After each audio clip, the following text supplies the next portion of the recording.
ইনকিলাব ইনকিলাব জিন্দাবাদ জিন্দাবাদ গোলামি না আজাদি আজাদি আজাদি লেগেছে লেগেছে রক্তে আগুন লেগেছে লেগেছে লেগেছে ছাত্র সমাজ লেগেছে লেগেছে লেগেছে রক্তে আগুন লেগেছে উই ওয়ান্ট জাস্টিস জাস্টিস। আজকে এখানে আমার এবং আমাদের আসার উদ্দেশ্য হচ্ছে রামিসা।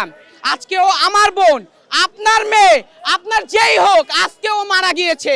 কার জন্য মারা গিয়েছে তাকে আপনারা এই বাংলার মাটিতে ছেঁচড়ে পুঁতে মেরে ফেলার দৃষ্টান্ত বিচার করতে হবে আপনাদের।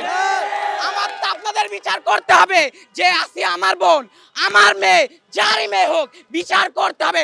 এই বাংলার মাটিতে হতে হবে এর বিচার। 72 ঘন্টা ময়েশ্চার লক সমৃদ্ধ লিলি বডি ওয়াশ শিয়া বাটারের গুডনেস স্কিন রিপেয়ার করে রাখে সফট ও গ্লোয়িং।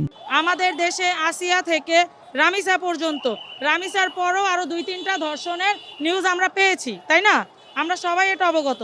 তো সেই ক্ষেত্রে আমি মনে করি এই বাংলাদেশের একজন নারী হিসেবে আমার নিরাপত্তার স্বার্থে এই ধর্ষকের শাস্তিটা যেন প্রকাশ্যে দেয়া হয়।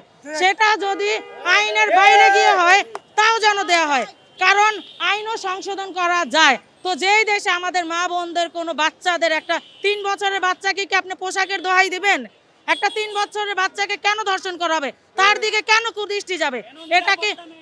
এটা কেন হবে? কারণ এই যে বিকৃত মস্তিষ্কের লোকগুলো এই কাজগুলো করে, তারা এই সুযোগটা পাচ্ছে, কারণ এই শাস্তিটা হচ্ছে না।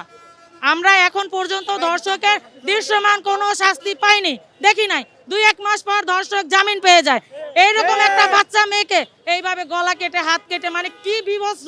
এটা দেখে আমি 2 রাত ঘুমাতে পারছি না, আমার খাওয়া দাওয়া বন্ধ হয়ে গেছে। যে একটা মানুষ এত বিকৃত মস্তিষ্কের কিভাবে একটা বাচ্চাকে এভাবে কিভাবে ধর্ষণ করে?